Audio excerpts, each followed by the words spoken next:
Only believe. Only believe. And all things are possible. Only believe. My Lord, I believe. Yes, I believe. My Lord, I believe Amen. that all things are possible. My Lord, I believe. And we all believe. My Jesus is here. My Jesus is here. And all things are possible. My Jesus is here. My Jesus is here. Thank you, Lord.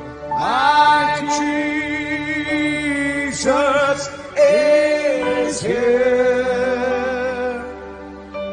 And all things are possible. My Jesus is here. హల్లెలూయా. పరిశుద్ధ గ్రంథము వైపు తిరుగుదాం. పరిశుద్ధ గ్రంథములో నుండి ప్రకటన గ్రంథము 4వ అధ్యాయము 3వ వచనము చదువుదాం. ఆసీనుడైన వాడు దృష్టికి సూర్యకాంత పద్మరాగములను పోలినవాడు, మరకతము వలె ప్రకాశించు వర్షధనస్సు సింహాసనమును ఆవరించి ఉండెను. సింహాసనము చుట్టూను 24 సింహాసనాలు ఉండెను. ఈ సింహాసనముల యందు 24 పెద్దలు తెల్లని వస్త్రములు ధరించుకొని తమ తలల మీద సువర్ణ కిరీటములు పెట్టుకున్న వారై కూర్చుండిరి. చాలండి, ప్రార్థన చేద్దాం. స్తోత్రములు ప్రభువా, మహిమగల రాజా, మీకే స్తుతులు స్తోత్రములు చెల్లించుకొనిచున్నాము. అయ్యా, ప్రకటన గ్రంథము 4వ అధ్యాయములో 2వ పుస్తకాన్ని మేము ధ్యానం చేస్తున్నాము ప్రభువా. అయ్యా, ఈ పుస్తకములో ఉన్న విషయాలు, లోతైన మర్మములను మేము గ్రహించటానికి నీ కృప దయచేయమని అడుగుచున్నాము. అయ్యా, మా ప్రవక్త మీద ఏ అభిషేకం అయితే ఉన్నదో అదే అభిషేకము నేడు మా మీద కూడా ఉండునుగాక ప్రభువా. గ్రహింప శక్తినివ్వండి ప్రభువా, ప్రత్యక్షతనివ్వండి ప్రభువా, బయలుపాటును అనుగ్రహించండి ప్రభువా. నీ కృప తోడుగా ఉంచండి ప్రభువా. అనారోగ్యంతో ఉన్న బిడ్డలకి స్వస్థత ఇవ్వండి ప్రభువా. రావలసిన ప్రియమైన బిడ్డలుంటే త్వరపెట్టి నడిపించండి ప్రభువా. వచ్చిన ప్రతి బిడ్డ మీద నీ అభిషేకాన్ని కుమ్మరించమని, మహిమయు ఘనతయు ప్రభావాలు మీరే పొందుకోమని నజరేయుడైన యేసుక్రీస్తు నామములో ప్రార్థన చేసి అడిగి వేడుకొనుచున్నాము. ఆమేన్. ప్రజలాడు దేవుడికి మహిమ కలుగునుగాక.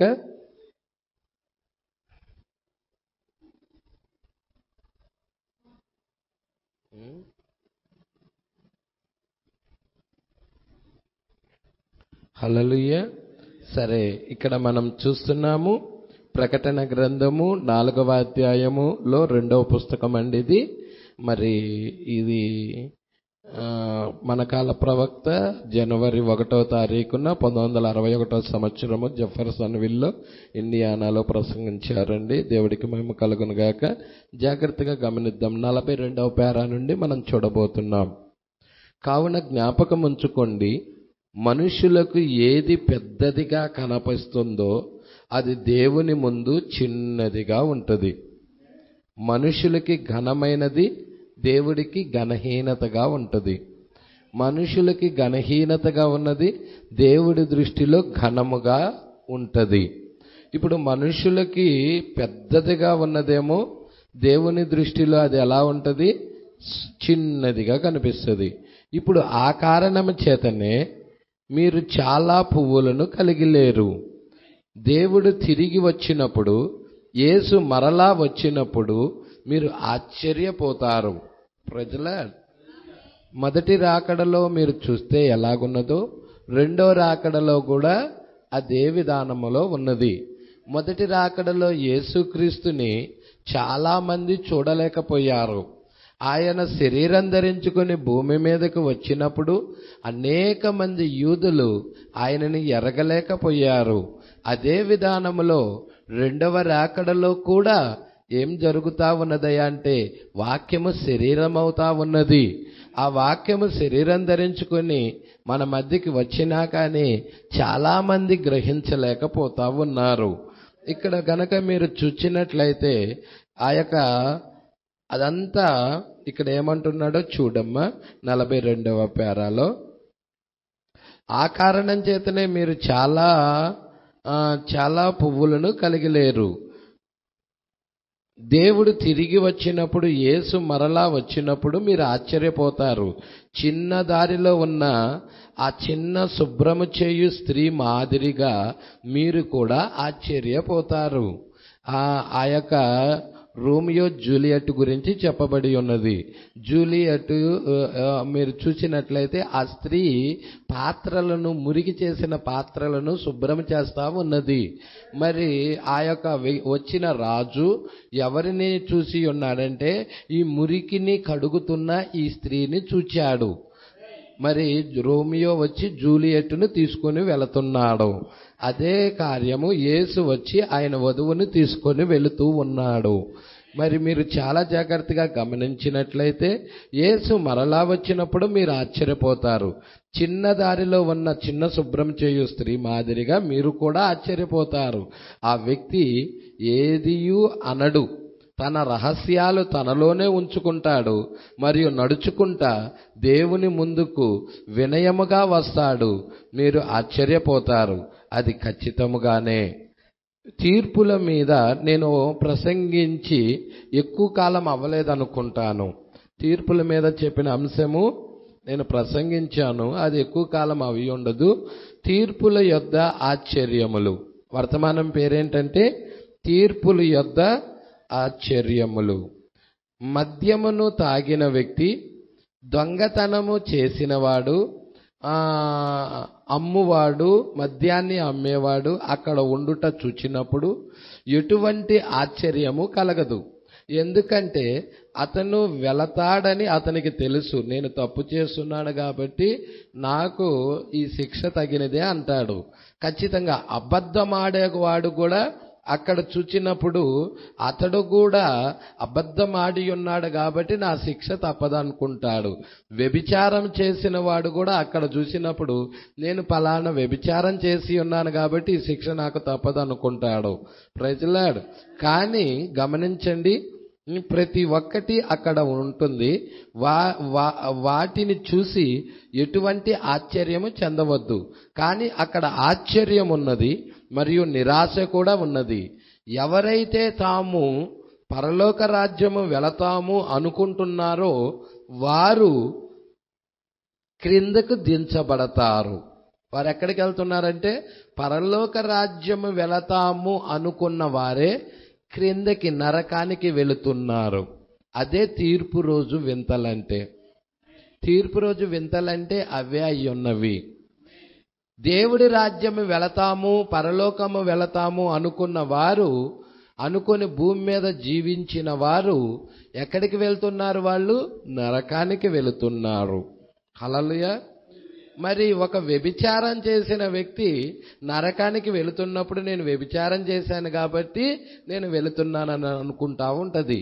ఒక దొంగ గాని, ఒక తాగుబోతు గాని, లేకపోతే ఒక మద్యము సేవించువాడు గాని, లేకపోతే ఒక అబద్ధమాడువాడు గాని ఆ నరకానికి వెళుతున్నప్పుడు నేను పలానా కార్యం చేశాను కాబట్టి దేవుడు నాకు ఈ శిక్ష వేశాడు అనుకుంటాడు.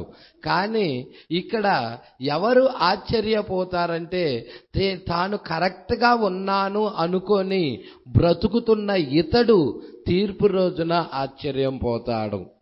ప్రజలార్, ఇతడు భూమి మీద ఉన్నప్పుడు నేను పర్ఫెక్ట్ గానే ఉన్నాను అనుకున్నాడు, కరెక్ట్ గా ఉన్నాను అనుకున్నాడు.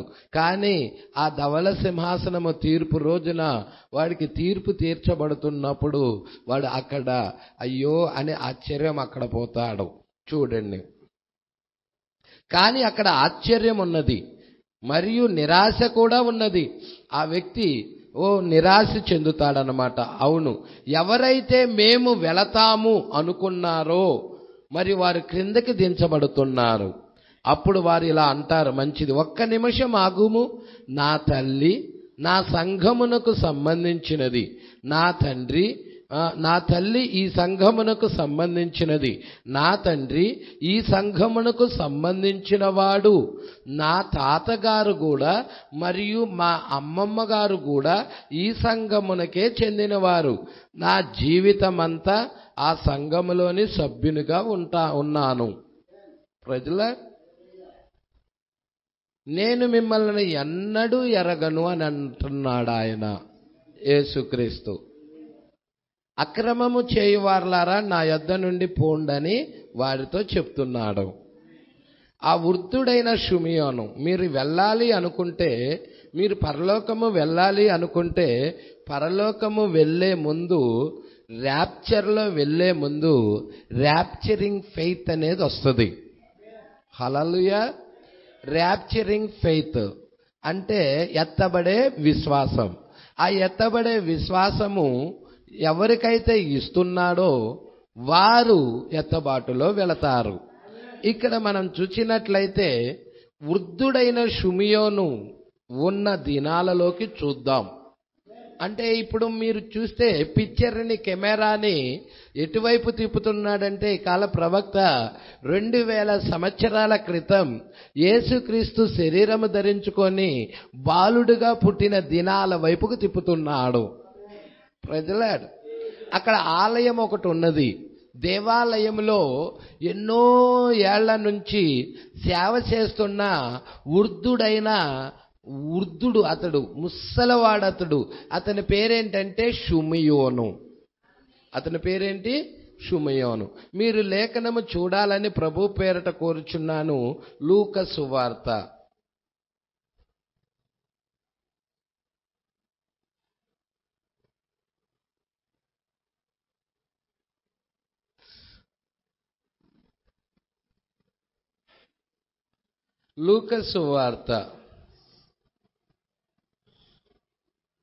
అందరూ తీశారనుకుంటున్నాను. 2వ అధ్యాయము, లూకా సువార్త 2వ అధ్యాయము. ఇతడు గురించి ఏమి చెప్పబడి ఉన్నదో చూద్దాం. 25వ వచనం. యెరూషలేము నందు షిమియోను అను ఒక మనుష్యుడు ఉండెను. అతడు నీతిమంతుడు, భక్తిపరుడునై ఉండి ఇజ్రాయేలు యొక్క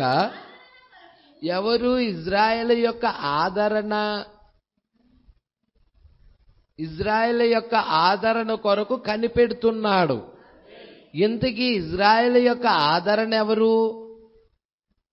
మీరు చూడాలంటే యెషయా గ్రంథం 9వ అధ్యాయము 6వ వచనం ఒక్కసారి చూడండి. ఏలయనగా మనకు శిశువు పుట్టెను, మనకు కుమారుడు అనుగ్రహించబడును, ఆయన భుజము మీద రాజ్యభారము ఉండును, ఆశ్చర్యకరుడు, ఆలోచనకర్త, బలవంతుడైన దేవుడు, నిత్యుడగు తండ్రి, సమాధానకర్తయగు అధిపతి అని అతనికి పేరు పెట్టబడెను. ప్రజల మీరు చూస్తున్నారా, ఇజ్రాయెల్కి ఆదరణ ఎవరంటే ఈయనే అయ్యున్నాడు. ఆ శిశువు కొరకు కనిపెడతా ఉన్నాడు. ఆయన ఆశ్చర్యకరుడు, ఆయన ఆలోచనకర్త, ఆయన బలవంతుడైన దేవుడు.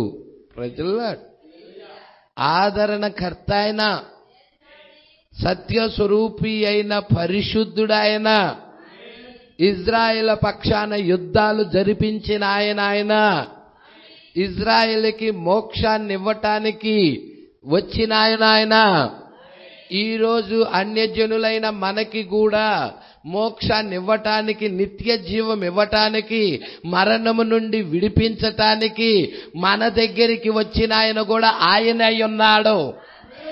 ఇజ్రాయెల్ యొక్క ఆదరణ కొరకు ఆయన ఎలా కనిపెడుతున్నాడో మనము కూడా ఆదరణకర్త కొరకు కనిపెడతా ఉన్నాము. మరి ఆయన వచ్చి ఉన్నాడు ఈ దినములో. షిమియోను ఆయన్ని గుర్తించాడు. ఇప్పుడు మీరు జాగ్రత్తగా పట్టుకున్నట్లయితే షిమియోనుకి దేవుడు వాగ్దానం ఉన్నది. ఏమని వాగ్దానం ఉన్నదయ్యా షిమియోనికి అంటే, దేవుణ్ణి చూచే వరికి నీవు చనిపోవు. హల్లెలూయా. ఆ మాట చూడండి, మీరే చదవమ్మా.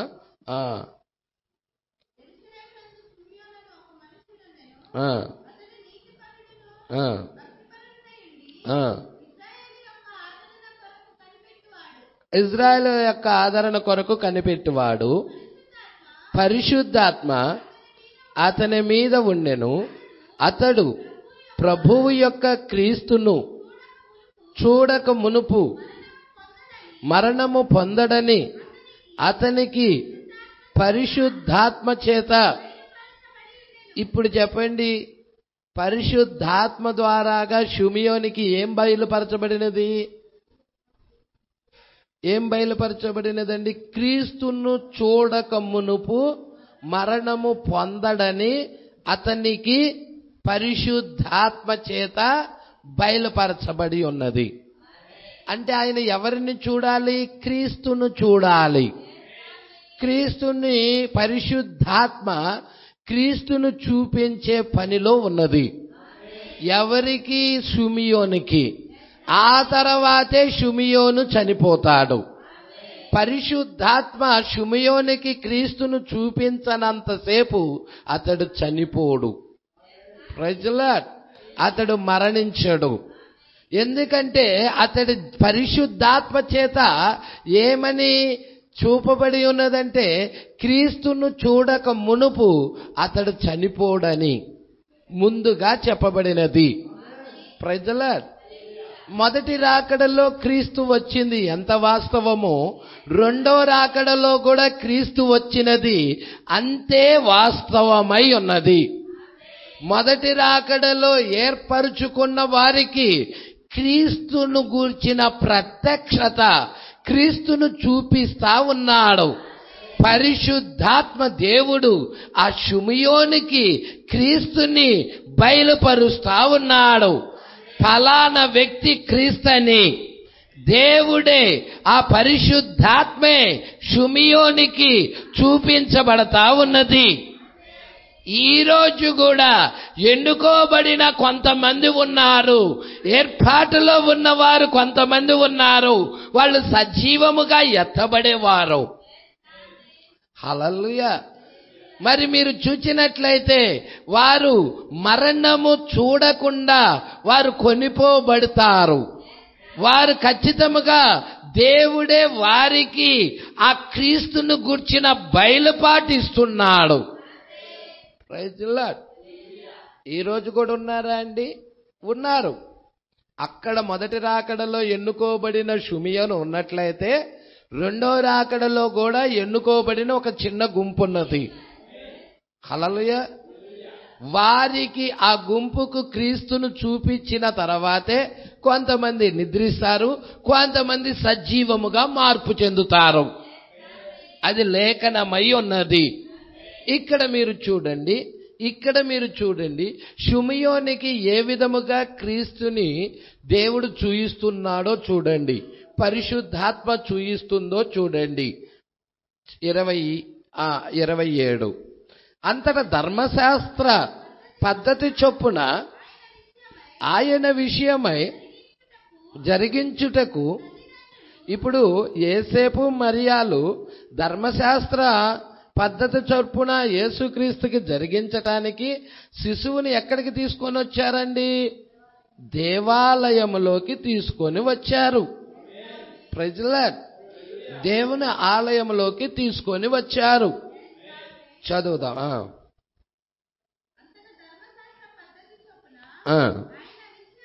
ఆయన విషయమై జరిగించుటకు తల్లిదండ్రులు శిశువైన యేసును దేవాలయంలోనికి తీసుకొని వచ్చినప్పుడు అతడు తన చేతులలో ఆయన్ను ఎత్తుకొని దేవుణ్ణి స్తుతించుచు, ఎవరండి చేతుల్లోకి ఎత్తుకున్నది? షిమియోను. ఎవరిని ఎత్తుకున్నాడు? చిన్న బాలుడును. ప్రవక్త ఇక్కడ చాలా స్పష్టముగా మనకు అర్థమవటానికి ఈజీగా చెప్తా ఉన్నాడు. ఎందుకంటే ఇక్కడ షిమియోను ఆ దేవాలయం యొక్క వెనక భాగంలో ఉన్నాడు. ఆ దేవాలయంలో తల్లులందరూ కూడా తమ బిడ్డలను ఎత్తుకొని వరుసగా లైన్లో నిలబడి ఉన్నారు.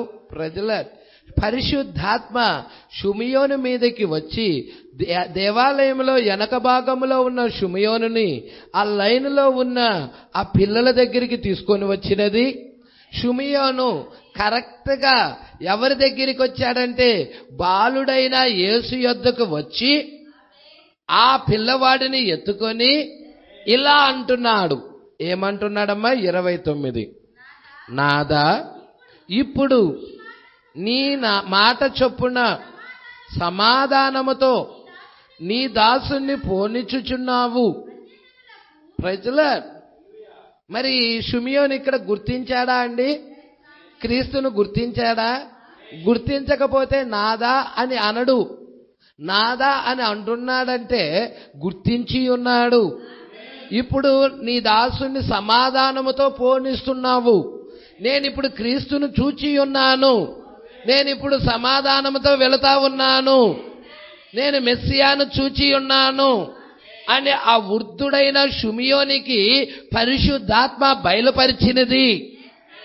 ఈరోజు ఏర్పాటులో ఉన్న కొంతమందికి అదే పరిశుద్ధాత్మ ఈ కాలపు క్రీస్తుని నీకు బయలుపరుస్తుంది. హల్లెలూయా.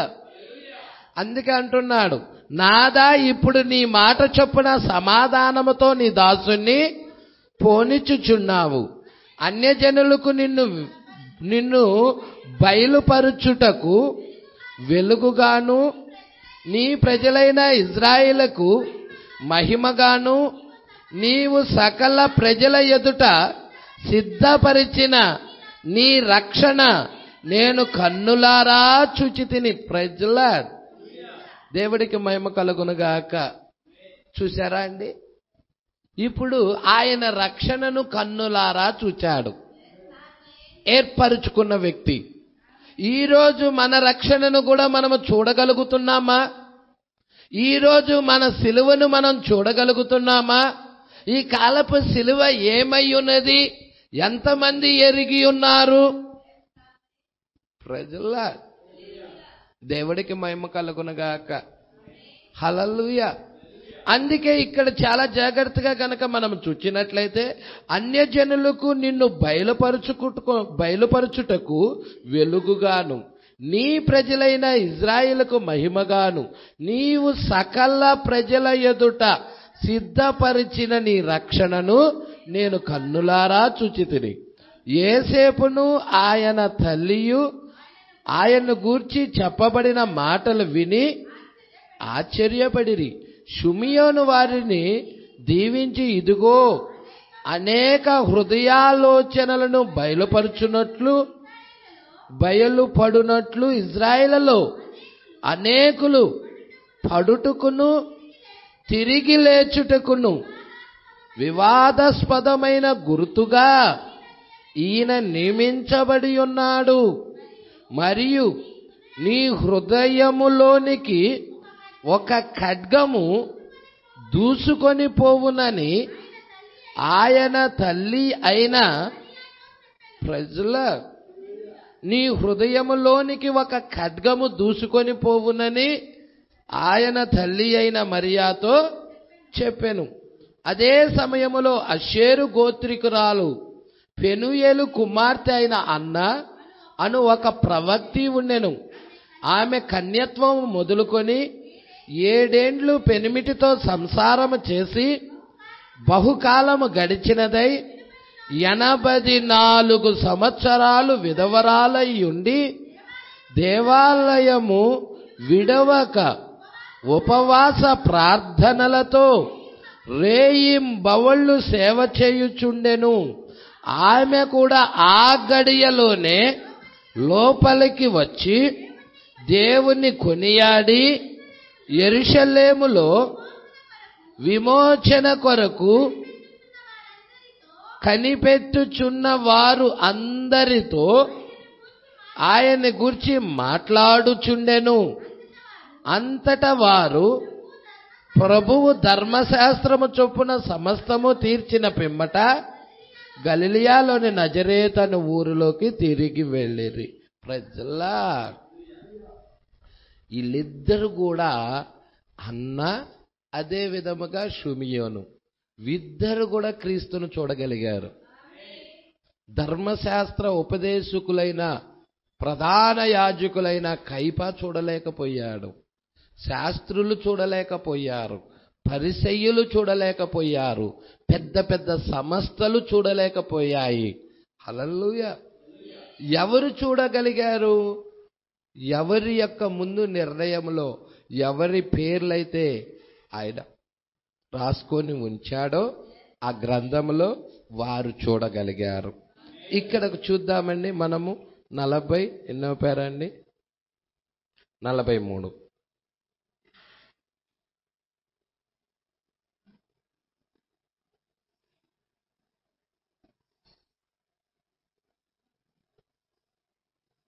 ఇక్కడ చూడండి 42లోనే, ఎవరైతే మేము వెళతామనుకుంటున్నారో మరియు వారి కిందకి దించబడుతున్నారు, అప్పుడు వారు ఇలా అంటారు, మంచిది, ఒక్క నిమిషం ఆగుము, నా తల్లి ఈ సంఘమునకు సంబంధించినది, నా తండ్రి కూడా ఈ సంఘమునకు సంబంధించిన వాడు, నా తాతగారు కూడా ఈ సంఘమునకు సంబంధించి, మా నాయనమ్మ అమ్మమ్మ కూడా ఈ సంఘమునకు చెందినవారు, నా జీవిత కాలం అంతా ఆ సంఘములో సభ్యునిగా ఉంటాను అని చెప్తుంది. నేను మిమ్మల్ని అన్నడు ఎరగను, అక్రమం చేయవారులారా నా యొద్ద నుండి పోండని దేవుడు అటువంటి వారితో చెప్తున్నాడు.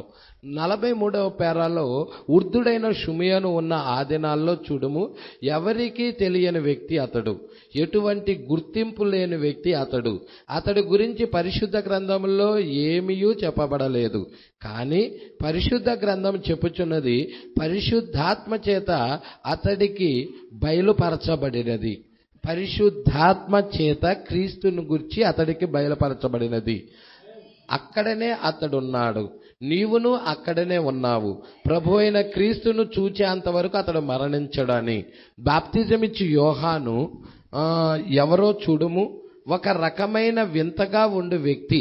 బాప్తిజం ఇచ్చి యోహాను అరణ్యములో నివసించేవాడు. అతడికి బయలుపరచబడినది క్రీస్తును గురించి. మరి బయలుపరచబడింది కాబట్టే, అతనికి చూపించబడినది కాబట్టే పరిశుద్ధాత్మ దేవుడు అతనికి చూపించాడు. ఏం చూపించాడండి? మీరు జాగ్రత్తగా పట్టుకోండి. ఒక సూచన ఇచ్చాడు బాప్తిజం ఇచ్చి యోహానికి. ఏంటి ఆయన నువ్వు గుర్తించే విధానం ఏమిటయ్యా అంటే, అనేకులు బాప్తిజం తీసుకోవటానికి ఆ నీటి దగ్గరికి వస్తారు. అయితే ఎవరి మీదైతే ఆత్మ పావురము వలె దిగివచ్చుట నీవు చూస్తావో ఆ వ్యక్తే క్రీస్తని, ఆ వ్యక్తే పరిశుద్ధాత్మలో అగ్నితో నీకు బాప్తిజం ఇచ్చువాడని మరి దేవుని చేత ఆయన బోధించబడి పంపించబడ్డాడు. ఇప్పుడు ఆయన్ని భూమి మీద ఆయన్ని చూడాలి, ఆయన ఎరగాలి, ఆయన గుర్తించాలి. ఇప్పుడు గుర్తించడానికి ఇచ్చిన సూచన ఏంటి? ఆత్మ పావురము వలె ఆయన మీదకి దిగి రావటం. ఇది అనేకుల కొరకు సూచన కాదు. అది ఎవరికిచ్చిన సూచన అంటే బాప్తిజం ఇచ్చి యోహానుకు మాత్రమే ఇవ్వబడిన సూచన. ఇక్కడ షిమియోనికి ఇవ్వబడిన సూచన ఏంటి? నీవు క్రీస్తును చూచే అంతవరకు మరణించవు. పరిశుద్ధాత్మ అతడిని క్రీస్తును చూయించాలి. ఇక్కడ ఈ వ్యక్తి క్రీస్తును చూచే విధానము గురించి ఒక సూచన ఇవ్వబడినది. మీరు ఆ లేఖనము కూడా చూడాలంటే యోహాను సువార్త వైపు తిరగండి. నేను ఆ లేఖనము కూడా మీకు చూపిస్తాను. యోహాను సువార్త 31వ అధ్యాయం 31వ వచనం. నేను ఆయనను ఎరగనైతిని కానీ, చూసారండి, మరి ఆ క్రీస్తు గురించి ఎవరా, పలానా పర్టికులర్గా వ్యక్తి ఎవరా అనేది దేవుడు చూయించేదాకా, ఆ పరిశుద్ధాత్మ యోహానికి చూయించేదాకా ఆయనకి తెలీదు అని చెప్తున్నాడు. నేను ఆయనను ఎరగనైతిని గాని ఆయన ఇజ్రాయేలుకు ప్రత్యక్షమగుటకు నేను నీళ్ళల్లో బాప్తిజం ఇచ్చుచూ వచ్చితినని చెప్పెను. మరియు యోహాను సాక్ష్యమిచ్చుచు, ఇది చూసారా, ఇప్పుడు యోహాను యొక్క సాక్ష్యం ఇది, యోహాను యొక్క విట్నెస్ ఇది. యోహాను సాక్ష్యమిచ్చుచు ఆత్మ పావురం వల్లే ఆకాశము నుండి దిగివచ్చుట చూచితిని. ఆత్మ ఆయన మీద నిలిచెను. నేను ఆయనను ఎరగనైతిని గాని నీళ్ళలో బాప్తిజం ఇచ్చుటకు నన్ను పంపినవాడు నీవు ఎవని మీద ఆత్మ దిగివచ్చి నిలుచుట చూతువో ఆయనే పరిశుద్ధాత్మతో బాప్తిజం ఇచ్చువాడని నాతో చెప్పెను. ఈయనే దేవుని కుమారుడని నేను తెలుసుకొని, ప్రజల చూసారా అండి, తెలుసుకొని సాక్ష్యం ఇచ్చాడు. ఆయనను ఎరిగి సాక్ష్యం ఇచ్చాడు. ప్రజల మరి చూస్తున్నారా? అదే విధముగా మీరు ఇంకొక లేఖనము వైపు కూడా నేను తిప్పాలని ఇష్టపడుచున్నాను. యోహాను రాసిన మొదటి పత్రిక 1వ అధ్యాయం 1వ వచనం. జీవవాక్యమును గూర్చినది ఆది నుండి ఏది ఉండెనో, మేము ఏది వింటిమో, కన్నులారా ఏది చూచితేమో, ఏది నిదానించి కనుగొంటిమో, మా చేతులు దేనిని తాకి చూచెనో. చూసారా అండి, ఈరోజు ఆ రెవల్యూషన్ మనకు ఉన్నదా? ఇప్పుడు వాళ్ళందరూ సాక్ష్యం ఇస్తున్నారు, వాళ్ళందరూ చూడగలుగుతున్నారు. ఇప్పుడు షిమియోను చూడగలుగుతున్నాడు, అన్న చూడగలుగుతా ఉన్నది, బాప్తిజం ఇచ్చి యోహాను చూడగలుగుతున్నారు, అపోస్తులు కూడా ఇక్కడ చూడగలుగుతా ఉన్నారు. ఆ జీవవాక్యమును గూర్చినది ఆది నుండి ఏది ఉన్నదో, మేము ఏదైతే విన్నామో, కన్నులారా ఏదైతే చూచామో, ఏది నిదానించి కనుగొన్నామో, మా చేతులు దేనిని తాకి చూచెనో అది మీకు తెలియజేయుచున్నాము. ప్రజల ఇంకేమంటున్నాడమ్మా? ఆ జీవము ప్రత్యక్షమాయను, తండ్రి యొద్ద నుండి మాకు ప్రత్యక్షమైన ఆ నిత్య జీవమును మేము చూచి ఆ జీవమును గూర్చి సాక్ష్యమిచ్చుచు దానిని మీకు తెలియపరుచుచున్నాము. ప్రజల మరి వాళ్ళు సాక్షులుగా నిలబడ్డారు. వారు దేవుడు ప్రత్యక్షత ఇచ్చినప్పుడు ఆ ప్రత్యక్షతకు, ఆ వాక్యానికి, ఆ బయలుపాటుకు వారు సాక్షులుగా నిలబడ్డారు. ఈరోజు ఇక్కడ ఉన్నవారిలో ఎంతమంది సాక్షులుగా నిలబడటానికి ఇష్టపడుతున్నారండి? మరి ఆ దేవుడే అపోస్తులకు ఇచ్చిన బయలుపాటు, ప్రత్యక్షత, మరి షిమియోనికి ఇచ్చిన ప్రత్యక్షత, హన్నాకిచ్చిన ప్రత్యక్షత, ఆ యొక్క బాప్తిజం ఇచ్చి యోహానికి ఇచ్చిన ప్రత్యక్షత, అపోస్తులకు ఇచ్చిన ప్రత్యక్షత, ప్రవక్తకి ఇచ్చిన ప్రత్యక్షత, ఈ చివరి దినాల్లో ఎన్నుకోబడిన వ్యక్తులకు ఇస్తా ఉన్నాడు. మరి నీకు ఆ ప్రత్యక్షత కలుగుతున్నదా? దేవుడు ఆ రెవల్యూషన్, ఆ ప్రత్యక్షత ఇస్తున్నాడా? ఒకవేళ లేకపోతే ఆ ప్రత్యక్షత కొరకు ప్రార్థించు. ఒకవేళ నీవు గనక ఆ ప్రత్యక్షతను పొందుకుంటున్నట్లయితే దేవుణ్ణి మహిమపరచు, దేవునికి సాక్షిగా నిలబడు, ఆ ప్రత్యక్షత కొరకు నిలబడు, జీవితము అర్పించు, ఆ ప్రత్యక్షత కొరకు నీ జీవితాన్ని అర్పించు. ఒకవేళ ఆ ప్రత్యక్షత నీకు గనక తెరవబడటం లేదా, దేవుడు కృప కొరకు వేడుకొని ప్రార్థనలోకి వెళ్ళు, ఉపవాస ప్రార్థనలోకి వెళ్ళు, ఉపవాసం ఉండి ప్రార్థించు. ఆ ప్రత్యక్షత నాకు అనుగ్రహించు ప్రభువా అని అడుగు, ఆ బయలుపాటు నాకివ్వు ప్రభువా అని అడుగు. ఆలస్యము కాకముందే, సమయము మించిపోకముందే, అన్యజనుల దగ్గర నుండి కృప వెళ్ళకముందే మారు మనసు పొంది ఆయన వైపు తిరుగు. లోకాన్ని వదిలిపెట్టు, పాపాన్ని విడిచిపెట్టు, లోకంలో ఉన్న ధనభోసాలను వదిలేయి, యేసు వాక్యము వైపుకు తిరుగు, జీవితాన్ని ఆయనకు అర్పించు. Praise the lord. ఎంతమంది సంతోషంగా ఉన్నారో ఇక్కడ చూద్దాం. హల్లెలూయా. అక్కడే అతడును నీవును అక్కడే ఉన్నావు. ప్రభు అయిన క్రీస్తును చూచేంతవరకు అతడు మరణించడు. షిమియోను. బాప్తిజమిచ్చి యోహాను ఎవరో చూడుము, ఒక రకమైన వింతగా ఉండు వ్యక్తి, అరణ్యములో నివసించేవాడు. అది అతనికి బయలుపరచబడినది. అతడు ముందుకు వచ్చి ఈ వర్తమానమును ప్రసంగిస్తున్నాడు. దాన్ని చూడుము. ఆయన ముందుకొచ్చి వర్తమానము ప్రసంగిస్తున్నాడు. దాన్ని చూడు. ఆ చిన్న అన్న ఎవరండి? ఇప్పుడే మనం చూసాము కదండి షిమియోను తర్వాత అన్న గురించి. నజరేతు పట్టణము యొక్క దిగువన ఉండే చిన్న కన్యకైన మరియా. మరి మరియాకు కూడా ఆ బయలుపాటు వచ్చినదా? హల్లెలూయా. అక్కడే పాపము మరియు సమస్తము పొర్లి పారుతుంటాయి. ఆ గ్రామంలోనే ఎక్కువ పాపము. అందుకే మరి పిలుపు నతానియేలును కలుసుకున్నప్పుడు నతానియేలు పిలుపుతో ఏమంటాడంటే, నజరేతులో నుండి మంచిదేదైనా రాగలదా? ఎందుకది? ఆ నజరేత్ అనే పట్టణము ఎక్కువగా పాపముతో నిండిపోయిన పట్టణము, పాపములో పొర్లాడుతున్న పట్టణము. హల్లెలూయా. మరి ఆ పట్టణంలో నుండి ఒక కన్యక దొరకటం అనేది ఎంత భాగ్యమండి. ఎంతో మంది స్త్రీలు పెళ్లి కాకముందే వాళ్ళు ఏమవుతున్నారు? దారి తప్పుతున్నారు. ఎంతో మంది స్త్రీలు గర్భిణీలు అవుతున్నారు. ఎంతో మంది స్త్రీలు పెళ్లి కాకుండానే వాళ్ళు లేచిపోతున్నారు.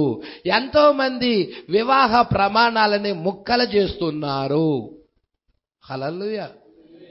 మరి ఎంతో మంది వివాహ ప్రమాణాలని ముక్కలు చేస్తున్నారు. వివాహం చేసుకున్న వారు కూడా వివాహ ప్రమాణాలను ముక్కలు చేసి వేరే స్త్రీతో వేరే పురుషుడితో వెళుతూ ఉన్నారు. వివాహము కాని వారు కూడా కన్యత్వాన్ని చెరుపుకొని ఆ లోక కార్యాలతో నిండిపోయి ఉన్నారు. అలాంటి భయంకరమైన చెడిపోయిన ఆ నజరేతు పట్టణంలో నుండి మంచిది రాగలదా అంటున్నాడు. ఈరోజు లోకం అటువంటి స్థితిలో లేదా? లోకం అలాంటి భయంకరమైన స్థితిలో లేదా? ఉన్నది. హల్లెలూయా. అందుకే ఇక్కడ అంటా ఉన్నాడు. కొంచెం చదువుదామా? నజరేతు పట్టణం జెఫర్సన్ విలువలే ఉంటుంది. ఆ యొక్క దిగువన ఉండే చిన్న కన్యకైన మరియా, అక్కడనే పాపము మరియు సమస్తము పొర్లి పారుతా ఉంటాయి. అక్కడే ఎక్కువగా ఉన్నదండి. ఆ నజరేతులో పాపము మరియు సమస్తము కూడా పొర్లి పారుతుంటున్నాయి. కానీ ఆమె తనను తాను పరిశుద్ధముగా ఉంచుకున్నది. ఆమె ఎటువంటి పాపము జోలి వెళ్లకుండా, తన జీవితాన్ని అపవిత్రపరుచుకోకుండా, తన మనసుని ఆ యొక్క కలుషితము చేసుకోకుండా, ఆమె కన్యక కాబట్టి పరిశుద్ధురాలుగా ఉన్నది. దేవునికి భయపడతా ఉన్నది. మరి దేవుడికి భయపడతా ఆ స్త్రీ ఉన్నది కాబట్టి, తన కన్యత్వాన్ని కాపాడుకుంటా ఉన్నది కాబట్టి, పరిశుద్ధురాలుగా జీవిస్తుంది కాబట్టి ఆ స్త్రీని దేవుడు ఎన్నుకొని ఉన్నాడు. ఈరోజు మన జీవితం అలాగా ఉన్నదా అండి? మన బ్రతుకులు అలాగా ఉన్నాయా అండి? ప్రజల్లా మరి ఎంతమంది కన్యత్వాన్ని కాపాడుకుంటా ఉన్నారు? ఎంతమంది వివాహ ప్రమాణాలను ముక్కలు చేయకుండా ఉన్నారు? ఎంతమంది ఆ మనసుల్లోకి ఆ యొక్క చెడ్డ ఆలోచనలు, చెడ్డ తలంపులు, దృశ్యాలు మనసులోకి రాకుండా జీవిస్తున్నారు? హల్లెలూయా, దేవుడికి మహిమ కలుగునుగాక. పిల్లలు సైతము కూడా చెడిపోతున్న లోకం ఇది, చెడిపోతున్న కాలం ఇది. అలాంటి టయాల్లో ఇక్కడ ఒక స్త్రీ ఉన్నది, ఆమె పేరు మరియా అయి ఉన్నది. దేవుడు వాక్యం ఆమె యొద్దకు వచ్చినది. నీవు కూడా నీ జీవితాన్ని వాక్యానికి ప్రతిష్ఠించినట్లయితే, నీవు నీ బ్రతుకును క్రీస్తు కొరకు అర్పించినట్లయితే, పరిశుద్ధమైన జీవితాన్ని జీవించినట్లయితే, వాక్యము కొరకు త్యాగం చేసినట్లయితే, ఎంత మాత్రం అపవిత్ర పరుచుకోకుండా ఉన్నట్లయితే, లోకమైన కార్యాలతో, మురికి చేష్టలతో నీ జీవితాన్ని అపవిత్ర పరుచుకోకుండా ఉన్నట్లయితే, ఆ దేవుడు నీకు ప్రత్యక్షమవుతాడు. హల్లెలూయా. మరి ఆ దేవుడు నీకు ప్రత్యక్షం అవ్వాలి అంటే ఎటువంటి జీవితము జీవించాలో తెలుస్తుందా? ఇక్కడ మరియా ఎటువంటి జీవితం జీవించిందో తెలుసా? అంత పరిశుద్ధురాలామె. హల్లెలూయా. లోకంలో స్త్రీలందరూ చెడిపోతా ఉన్నారు, కన్యకలందరూ చెడిపోతా ఉన్నారు, తమ ఆలోచనలు చెరిపేసుకుంటా ఉన్నారు. టీవీల ద్వారాగా, సినిమాల ద్వారాగా, సీరియల్స్ ద్వారాగా, సెల్ ఫోన్స్ ద్వారాగా తమ బ్రతుకులను పాడు చేసుకుంటా ఉన్నారు. అలాంటి టైంలో అక్కడ ఒక పరిశుద్ధురాలు ఉన్నది, మరియా ఉన్నది. దేవుడికి భయపడుతున్న స్త్రీయే, వాక్యానికి భయపడుతున్న స్త్రీయే, తన జీవితాన్ని అపవిత్ర పరుచుకొనని ఒక స్త్రీయే. Praise the lord. ఈరోజు నీ జీవితాన్ని కూడా అపవిత్ర పరుచుకోకుండా ఉంటావా? ఎంతమంది అలాగ తీర్మానం చేస్తున్నారండి? ఇదండి ఆరాధన అంటే. ఆరాధన అంటే ఏదో గుళ్ళకి వెళ్ళి కానికేసి వచ్చేది కాదు. ఆరాధన అంటే పరిశుద్ధమైన జీవితాన్ని జీవిస్తా దేవుడికి నీ జీవితంలో చోటిచ్చేది. పరిశుద్ధుడు ఆయన గనక పరిశుద్ధమైన జీవితాన్ని జీవిస్తా ఉండేది. హల్లెలూయా. అది ఆరాధనలో భాగం. హల్లెలూయా. అందుకే ఇక్కడ అంటా ఉన్నాడు, చూస్తున్నారా అండి, సమస్తము అక్కడే పాపము మరియు సమస్తము పొర్లి పారుతా ఉన్నాయి. కానీ ఆమె తనను తాను పరిశుద్ధముగా ఉంచుకుంటున్నది. ఎందుకనగా ఆమెకు తెలుసు ఒకానొక దినమున మెస్సియా వస్తాడని. ఈరోజు వధువుకు తెలుసు, ఈరోజు వధువుకు తెలుసు మెస్సియా ఆమెను తీసుకొని వెళతాడన్న సంగతి. అరే, ఆయన మధ్యాకాశానికి వచ్చినప్పుడు ఈమెను తీసుకొని వెళతానన్న సంగతి ఆ వధువుకు తెలుసు. అందుకే ఆమె పరిశుద్ధమైన జీవితము జీవించింది, వాక్యము కోసం జీవించింది. లోకముతో అపవిత్రం అవదు, పాపముతో అపవిత్రం అవదు, లోక కార్యాలతో మలినం అవదు. తను పరిశుద్ధునిగా ఉంచుకుంటది, తమ ఆలోచనలు పరిశుద్ధముగా ఉంచుకుంటది. అందుకే ఇక్కడ అంటున్నాడు చూడండి. హల్లెలూయా. ఆమె ఎందుకు అలాగ ఉన్నదంటే ఆమెకు తెలుసంట. ఎందుకనగా ఆమెకు తెలుసు ఒకానొక దినాన మెస్సియా వస్తాడని. అందుకే ఆ మెస్సియా ఆమెను దర్శించాలని ఆమె ఎదురు చూస్తా ఉన్నది. హల్లెలూయా. ఈరోజు ఎంతమంది మీరు ఎదురు చూస్తా ఉన్నారండి? ఎంతమంది, ఎన్ని సంఘాలు, సంఘం అన్న స్త్రీ, స్త్రీ అన్న సంఘం, ఎన్ని సంఘాలు మమ్మల్ని దర్శించాలా మెస్సియా అని పరిశుద్ధమైన జీవితము కొరకు ఎదురు చూస్తా ఉన్నారండి? ఎంతమంది తమ జీవితాలు అపవిత్రపరుచుకోకుండా కాపాడుకుంటున్నారండి? ఎంతమంది జీవితాలు, బ్రతుకులు ఆ లోకముతో మిక్స్ కాకుండా పరిశుద్ధముగా ప్రత్యేకపరుచుకుంటున్నారండి? హల్లెలూయా. అందుకే ఇక్కడ అంటా ఉన్నాడు, నజరేతు పట్టణము, జఫర్స్ అని విలువ ఉంటుంది, ఒక దిగువన ఉండే చిన్న కన్యకైన మరియ, అక్కడనే పాపము మరియు సమస్తము పొర్లు పారుతుంటాయి. కానీ ఆమెకు తనకు తాను పరిశుద్ధముగా ఉంచుకున్నది. ఎందుకనగా ఆమెకు తెలుసు ఒక దినమున మెస్సియా వస్తాడని.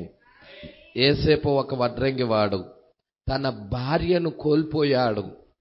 యేసేపు మరియాని చేసుకున్న అతని పేరేంటయ్యా అంటే, మరియాని చేసుకున్న అతని పేరు యేసేపు. ప్రైజ్లార్డ్. మరియాని చేసుకున్న అతని పేరేంటండి? యేసేపు. ఈ యేసేపు ఎవరయ్యా అంటే ఒక వడ్రంగి వాడు.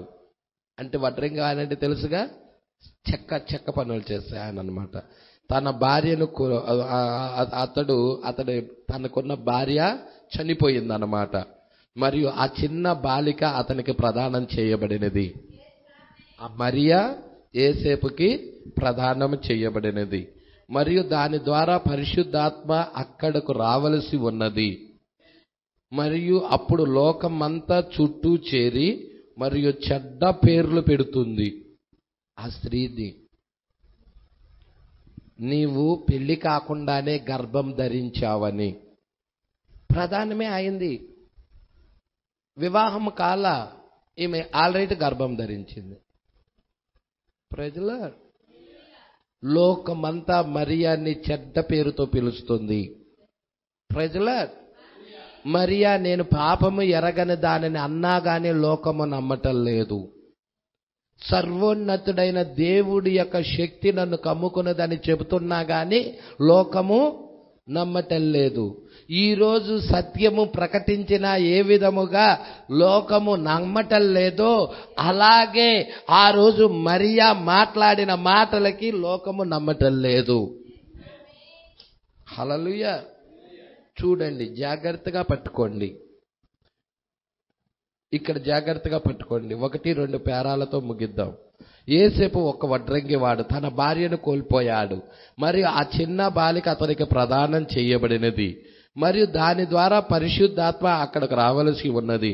అప్పుడు లోకమంతా చుట్టూ చేరి మరియు చెడ్డ పేర్లు పెడుతుంది, పరిశుద్ధ గుండ్రాళ్ళు అని, ఇంకా పెంతుకోస్తు వాడు అను పేర్లు పెడుతుంది. ఎందుకనగా ఆ బాలుడు పరిశుద్ధ వివాహమునకు వెలుపల జన్మించాడు, యేసుక్రీస్తు. గమనించారా? వారు దాన్ని నమ్మి ఉన్నారు మరియు చూచుటకు అది అలాగే ఉన్నది. కానీ జ్ఞానుల కన్నులకు, తెలివైన వారి కన్నులకు గ్రుడ్డివి అగ్గుట ద్వారా దేవుడు చేసి ఉన్నాడు. వారు తెలివైన వారిని, జ్ఞానులని, విద్యావంతులని, మేధావులని మరి ఏం చేశాడు?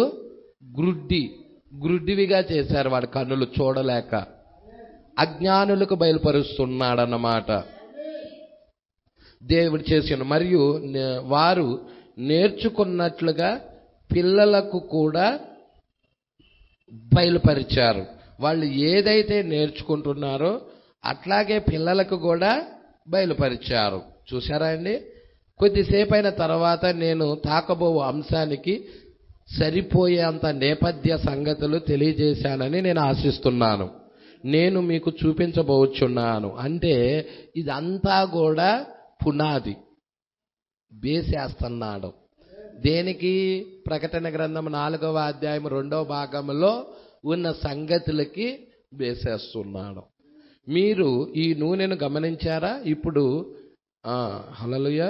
ఇప్పుడు నేను మీకు ఏమి చెప్పి ఉన్నాను? నేపథ్య సంగతులు. చూచుటకు అతడు మనుష్యుడు కాదు, అది దేవుడై ఉన్నాడు. దాన్ని నేను మీకు ముఖ్యమైనదిగా చూపిస్తున్నాను. మంచిది. ఇప్పుడు పైకి ఎక్కి రమ్ము అని స్వరం వినబడినది 4వ అధ్యాయంలో. అది ఎత్తబోట. మరియు తెరవబడి ఉన్నప్పుడు అతడు ఆ బూరధ్వని విన్నాడు. ఆ తర్వాత యోహాను ఆత్మవశుడయ్యాడు.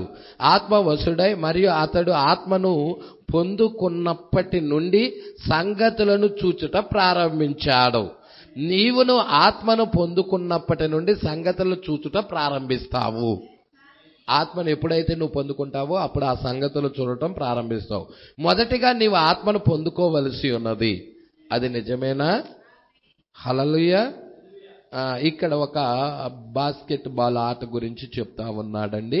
ఇది బాస్కెట్ బాలు అంటే అతడు మరి ఆ బాస్కెట్ బాల్ ఆట ఆడేటప్పుడు ఆ పిచ్చి ఉంటుంది వాళ్ళకి.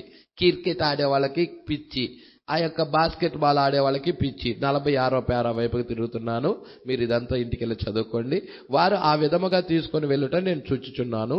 ఆ పురాతనమైన స్టోకేడి టోపీ మీకు గుర్తున్నదా? ఇదంతా చెప్పుకుంటా వస్తా ఉన్నాడండి. దేవుడికి మహిమ కలుగునుగాక. ఇక్కడ ఏమంటున్నాడంటే ఆ ఆటల్లో చాలా పిచ్చి ఉంటా ఉన్నది, ఒక్కొక్కరికి ఒక్కొక్క రకమైన పిచ్చిగా ఉంటున్నారు. ఇలాగ అంటున్నాడండి. నేను ఆ పేరాలో కొంచెం కిందకి చదువుతున్నాను. హల్లెలూయా. ఇప్పుడు నేను ఏమి ఆలోచిస్తున్నానో మీకు తెలుసా? అతడు ఖచ్చితంగా కలిగి ఉండెను. అతడు బేస్బాల్ నువ్వు ప్రేమిస్తున్నాడు. అతడు బేస్బాల్కు ఒక బానిస. ఒక వ్యక్తి ఒక సిగరెట్కి బానిస, లేకపోతే ఒక వ్యక్తి ఒక విస్కీకి బానిస. అవునండి. కొంతమంది సిగరెట్లు తాగేవాళ్ళు ఉంటారు, కొంతమంది మందు తాగేవాళ్ళు ఉంటారు, కొంతమంది క్రికెట్లు ఆటలు ఆడేవాళ్ళు ఉంటారు, కొంతమంది విస్కీలు తాగేవాళ్ళు అదే బాస్కెట్ బాల్ ఆడేవాళ్ళు ఉంటారు. వారందరూ దానికి బానిసలై ఉన్నారు. అలాగే నేను ఎవరికి బానిస అంటే యేసుకు బానిసని. ప్రవక్త చెప్తున్నాడు, నేను యేసుకి బానిసని, యేసుకి ఖైదీని. వారు లోకంలో ఉన్న వాటికి బానిసలైతే నేను యేసుకు బానిసనై ఉన్నాను అంటున్నాడు. అవును, నేను దాన్ని ప్రేమిస్తున్నాను. నీవు గాని యేసుకు బానిసమైనట్లయితే, నీవు గమనించావో ఒక బానిసగా అయ్యున్నట్లయితే ఒక వ్యక్తి ఇలా చెప్పుటను మీరు ఊహించగలరా? ఓ ఖచ్చితంగా నేను బేస్బాల్ ఆటకు బానిస అంటున్నాడు అతడు. మరియు అతడు జట్టు ఓడిపోవుటకు సిద్ధముగా ఉన్నది. వారు ఆ విధముగా గెలిచి వచ్చుటను అతడు చూస్తున్నాడు. అతడు చుట్టూ చూచి మరియు అవును అన్ని సక్రంగానే జరిగాయని చెప్పు. అతడు బేస్బాల్ ఆటను ప్రేమిస్తున్నాడు. ఓ అతడు ఇంకేదో నీవు అనవచ్చు, ఎందుకు నీవు దాన్ని ఇష్టపడవు కదా?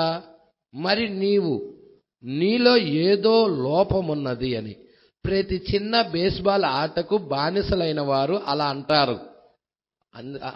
బేస్బాల్ ఆట ఇంకొకళ్ళు ఆటలేదనుకో, నీలో ఏదో లోపం ఉన్నది అంటారు. ఒక తాగుబోతున్నాడు అనుకో, ఇంకొక వ్యక్తి తాగటం లేదనుకో, ఈ తాగుబోతున్నాడు నేను తాగినట్టుగా నువ్వు తాగట్లేదు కాబట్టి నీలో ఏదో లోపం ఉంది అనుకుంటా ఉన్నాడు.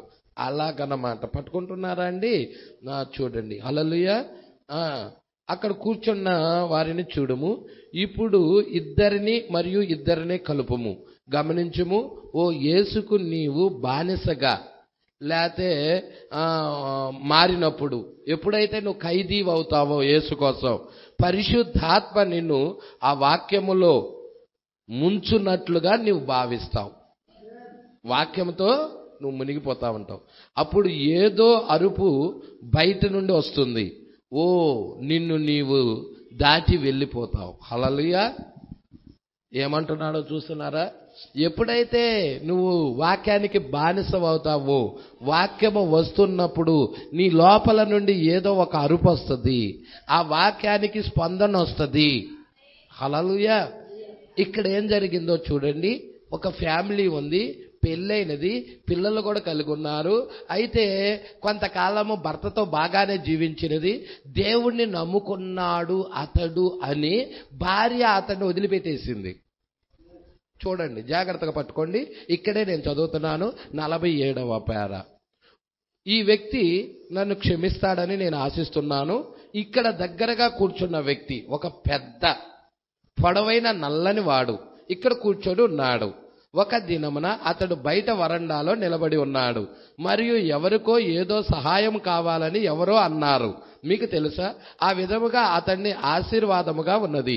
మరియు ఆ దీనుడైన బాలుడు భయంకరమైన సమయంలో ఉన్నాడు. ఎందుకంటే అతడి భార్య వెళ్ళిపోయినదని నాకు తెలుసు. మరియు విడాకుల కోసం ఆమె కోర్టులో కేసేసినది. ఎందుకనగా అతడు ప్రభు అయిన యేసును ప్రేమిస్తున్నాడని. ప్రభు అయిన యేసును ప్రేమిస్తున్నాడని, యేసుని నమ్మి ఉన్నాడని ఏం చేసింది భార్య?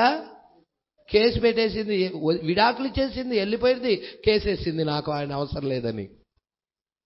చూడండి, జాగ్రత్తగా పట్టుకోండి. ఆమె కోర్టులో కేసేసినది. ఎందుకనగా అతడు ప్రభు అయిన యేసును ప్రేమిస్తున్నాడని. అది నిజం. మరియు ఎవరో యేసుని గురించి ఏదో అన్నారు. మీకు తెలుసా? అతడు అటువంటి బానిసలుగా అయిన వారిలో ఒకడు. యేసుకి అతడు బానిస అయి ఉన్నాడు. ఈరోజు ఎంతమంది వారికి బానిసలుగా ఉన్నారండి? ఎంతమంది యేసుకు బానిసలుగా ఉన్నారండి? ఎంతమంది యేసుకి ఖైదీగా ఉన్నారండి? పౌలు క్రీస్తుకు నేను ఒక ఖైదీని అంటున్నాడు. విలియం మ్యారియం బ్రనహాం గారు క్రీస్తుకు ఒక ఖైదీని అంటున్నాడు. ఆయన భార్య కూడా క్రీస్తుకు ఒక ఖైదీ అయి ఉన్నది. Praise the lord. మరియు అతడు యుద్ధంలో ఉన్నాడు. అన్ని పైకి పేల్చబడ్డాయి. మరియు ప్రతి ఒక్కటి ఆ బాలుడు నేను అక్కడ అతడి కొరకు చింతిస్తూ ఉన్నాను. పిల్లలతో మరియు భార్యతో గృహమునకు వచ్చాడు. పిల్లలున్నారు, భార్య ఉన్నది, గృహానికి వచ్చాడు. తర్వాత అతడు ఆయనకే సేవ చేస్తానని ప్రభువునకు వాగ్దానం చేశాడు.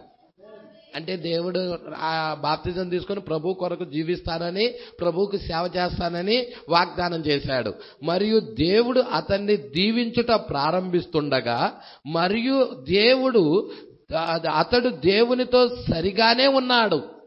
అతడు మాత్రం దేవునితో సరిగానే ఉన్నాడు. అతడి భార్య వెనుదిరిగి మరియు విడాకుల కొరకై అతని మీద కేసేసింది.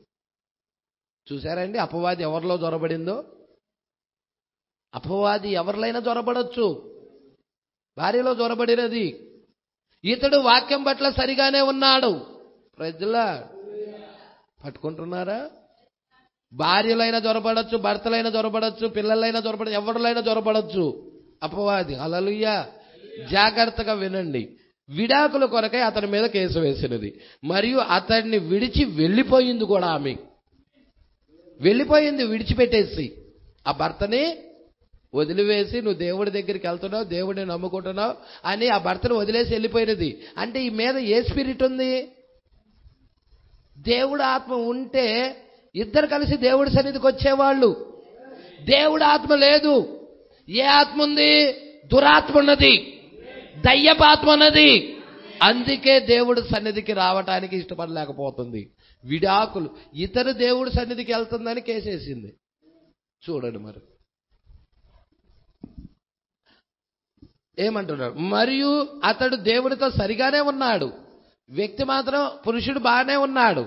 కానీ అతడి భార్య వెనుదిరిగిపోయింది. లోతు భార్య గనక వెనక్కి తిరిగి ఉప్పు స్తంభమైనట్టుగా, ఉప్పు స్తంభం అయిపోయింది. తీర్పు వచ్చింది. లోతు మీదకి వచ్చిందా తీర్పు? లోతు భార్య మీదకి వచ్చిందా? లోతు భార్య మీదకి వచ్చింది. ఉప్పు స్తంభం అయిపోయినది. సొదొమ గొమొర్రా మీదకి తీర్పు వచ్చేటప్పుడు వాళ్ళు అక్కడి నుండి బయటకు వచ్చారు. వెనక్కి తిరిగి చూడొద్దని ఆ దూతలు చెప్పారు. అయితే వాళ్ళ భార్య వెనక్కి తిరిగి ఆజ్ఞ అతిక్రమించింది. వెనక్కి తిరిగి చూసింది, ఉప్పు స్తంభం అయిపోయింది. రైతుల్లా చూసారా? దేవుడు వాక్యంతో చెలగాటం ఆడకూడదు. హల్లెలూయా. చాలా భయభక్తులతో ఉండాలి దేవుడి దగ్గర. ఇక్కడ చూడండి. ఇక వెనుదిరిగి మరియు విడాకుల కొరకై హల్లెలూయా అతడి మీద కేసేసినది. మరియు అతన్ని విడిచి వెళ్ళిపోయింది. అతడు అలాగనే చలిలో కూర్చొని ఉండగానే వదిలేసింది. ఇక భర్త చలిలోనే కూర్చొని ఉండిపోయాడు, వదిలేసి వెళ్ళిపోయినది. కానీ అతడు ఇంకనూ దేవునికి బానిసగానే ఉన్నాడు. హల్లెలూయా. మరియు ఒక రాత్రి అతడు ఇక్కడ నిలబడి ఉండగా మరియు ఎవరో యేసుని గురించి ఏదో అన్నారు. ఇక ఆ వ్యక్తి దగ్గర యేసుక్రీస్తు గురించి ఏదో అన్నారు. ఆయన ఎంత గొప్పవాడు అని అటువంటిది ఏదో అన్నారు. అతడు అన్నాడు, ఓ మహిమ, తన చేతులు పైకెత్తి బిగ్గరగా అరిచాడు. ఎందుకు? ఆయన క్రీస్తుకి ఖైదీ కాబట్టి, యేసుక్రీస్తుకి ఖైదీ కాబట్టి. ఆయన ఎంత గనుడో అని అనేదానికే దేవునికి మహిమ అని తన చేతులెత్తి బిగ్గరగా అరిచాడు. మరియు అతడు పిడికిలి బిగించి గోడను ఈ విధముగా గుద్దుతున్నాడు. అతడు ఏం చేస్తున్నాడో అతనికి తెలియదు. అతడి పిడికిలి గోడను తాకుతున్నది. ఇలా అంటున్నాడు, బ్రదర్ బిల్, దానికి నేను వెల చెల్లిస్తాను. బ్రదర్ వుడ్ కిందకు వచ్చారని నేను అనుకొంచున్నాను. మరియు విరిగిన ముక్కలను పైన పెడుతున్నాడు. ఆ గోడని కొడుతున్నప్పుడు గోడ విరిగిపోయి కింద పడిపోతా ఉంది, తునకలైపోతా ఉన్నది. ఆ ముక్కలు విరిగిపోయిన ఇటుక రాళ్ళు ముక్కలని పైన పెడుతున్నాడు. హల్లెలూయా. మరొక ముక్కను పైన పెడుతున్నాడు. బ్రదర్ బెన్, మేము దాని గురించి ఏమి చింతించము, నీవు వెర్రివానిగా క్రీస్తు కొరకు ఉండుటను బట్టి మేము సంతోషిస్తున్నాము అన్నారు. హల్లెలూయా. చూసారా అండి, ఆయనకు వచ్చిన ఉత్తేజం, ఆ లోపల నుండి వచ్చిన ఉత్తేజం, ఆ సంతోషం ఎటువంటిదో చూడండి. గమనించారా? ఎప్పుడైతే పరిశుద్ధాత్మ నీతో ఏదో చేస్తున్నప్పుడు నీవు కదలకుండా అలాగే కూర్చొని ఉండలేవు. శిల్పం టైపులో కూర్చొని ఉండలేవు. శిల్పం ఎక్కడ చెక్కితే అక్కడే ఉండిద్ది, అవును కదండి. కానీ పరిశుద్ధాత్మ నిన్ను గనక కదిలిస్తున్నప్పుడు, ఆ బయలుపాటు నీకు ఇస్తున్నప్పుడు, నీ విత్తనమై ఉన్నట్లయితే ఆ పరిశుద్ధాత్మ నీకు బయలుపాటు ఇస్తున్నప్పుడు నీవు కదలకుండా అలాగే కూర్చోలేవు. అక్కడ ఏదో బుడగల మాదిరిగా ఉంటది. ఆమేన్. ఏదో నిన్ను పట్టుకున్నది, క్రీస్తు కొరకు నిన్ను ఒక వెర్రివానిగా చేసినది. ప్రభువును నీవు ప్రేమించున్నప్పుడు, నీవు దేనినో చేరుకుంటున్నప్పుడు, పట్టుకున్నప్పుడు ఆకలి కొంటావు మరియు దాహము కలిగి ఉంటావు. యేసు ఇలా అనెను, వారు దీవించబడిన వారు, వారు నింపబడుదురు. చూసారా అండి? నువ్వు ఖచ్చితంగా వాక్యం కోసం ఆకలి దప్పికలు కొంటావు. నీలో ఖచ్చితంగా ఆ విధమైన ఆ కదలిక ఉంటదంటున్నాడు. దీవించబడిన వారు కూడా దాహమును కలిగి ఉన్నారు. హల్లెలూయా. నీవు దాన్ని పొందుకున్నను లేక పొందుకోకపోయినను, మీలో ఎంతమందికి దేవుడు అధికంగా కావాలి? మీకు దేవుడు నిజంగా అధికంగా కావాలా? అంతా మంచిది. మీకు దేవుడు అధికంగా కావాలి అనుకొనుట కారణం ఏమిటంటే, దాని కొరకు ఇప్పుడే నువ్వు దీవించబడ్డారు. మీరు దాన్ని పొందుకోకపోయినా గాని ఇంకనూ మీరు దీవించబడిన వారే. దీవించబడిన వారు ఆకలితోనూ మరియు దాహముతోనూ ఉంటారు. దేని గురించిన ఆకలి? లోకము గురించా? సంపాదన గురించా? లోకాల్లో లేకపోతే స్త్రీల గురించా? లేక వ్యామోహాలు దేని గురించి? లేకపోతే డబ్బు గురించా? లేక పదవుల గురించా? పేరు ప్రఖ్యాతుల గురించా? నో, కానే కావు. యేసు గురించి దాహం, వాక్యము గురించి దాహం. నీకు వాక్యము గురించి దాహం ఉన్నట్లయితే నువ్వు దీవించబడిన వాడవు. అది లేనప్పుడు నువ్వు దీవించబడిన వాడవు ఎలా చెప్పగలను? ఆ వాక్యం గురించి దాహం లేనప్పుడు, నీలో ఆ దాహమే లేకుండా నేను దీవించబడ్డానని ఎలా చెప్పగలవు? ప్రవక్త చూడు అంత స్పష్టంగా చెప్తున్నాడు. హల్లెలూయా. చాలా జాగ్రత్తగా పట్టుకోండి. మీరు దాన్ని పొందుకోకపోయినా కానీ ఇంకనూ మీరు దీవించబడిన వారే. దీవించబడిన వారు ఆకలితోనూ మరియు దాహముతోనూ ఉంటారు. నీవు ఆకలి కొనుటకు మరియు దప్పికొనుటకు దీవించబడ్డావు. ఎందుకనగా నీవు దాన్ని కావాలని కోరుకుంటున్నావు. నీవు దీవించబడ్డావు. కారణం ఏమిటంటే, చాలా మంది ప్రజలు దాన్ని కావాలని కోరుకోవటం లేదు. మరి మన సంఘంలో ఎంతమంది కావాలని కోరుకుంటున్నారు? ఎంతమంది కావాలని కోరుకోవటం లేదు? ఇద్దరు ఉన్నారు. కావాలని కోరుకునే వాళ్ళు ఉన్నారు, కావాలని కోరుకోకుండా ఉన్నాళ్ళు ఉన్నారు. నాకు వద్దులే అని లోకముతో కలిసిపోయిన వాళ్ళు ఉన్నారు. ప్రజల లేరా? ఉన్నారు. వాళ్ళ క్రియలే, వాళ్ళ జీవితమే తెలియజెప్తుంది. ప్రజల సహోదరుడా, నేను కాదు తీర్పు తీరుస్తుంది, వాక్యము. దేవుని ఇంటి దగ్గర నుండి తీర్పు బయలు వెళుతుంది. దేవుని విల్లు సంగమై ఉన్నది. అక్కడ నుండి తీర్పు బయలు వెళుతుంది. నువ్వు నీలో దాహము ఉన్నదో లేదో పరిశీలన చెయ్యి. వాక్యము గురించి దాహము ఉన్నదో లేదో పరిశీలన చెయ్యి. వాక్యం కొరకు దాహము కొన్నావో లేదో పరిశీలన చెయ్యి. ఒకవేళ ఈ వాక్యము నాకు ఈ దాహము వద్దనుకుంటున్నావేమో, ఒక్కసారి నీకై నువ్వు పరిశీలన చేసుకో. దీవించబడ్డారు, దీవించబడిన వారు ఉన్నారు. ఎందుకనగా నీవు దాన్ని కావాలని కోరుకుంటున్నావు కాబట్టి నువ్వు దీవించబడ్డావు. కారణం ఏమిటంటే చాలా మంది ప్రజలు దాన్ని కావాలని కోరుకోవటల్లా. నేను సంఘానికి రావాలి, వర్తమానం వినాలి, వాక్యము వినాలి, వాక్యములో ఉన్న సంగతులు గ్రహించాలి, వాక్య రూపంలోకి వెళ్ళాలి అని చాలా మంది కోరుకోవటల్లా. ప్రజల ఇది ప్రవక్త చెప్పిన మాటేనా? ప్రవక్త చెప్పిన మాటేనా?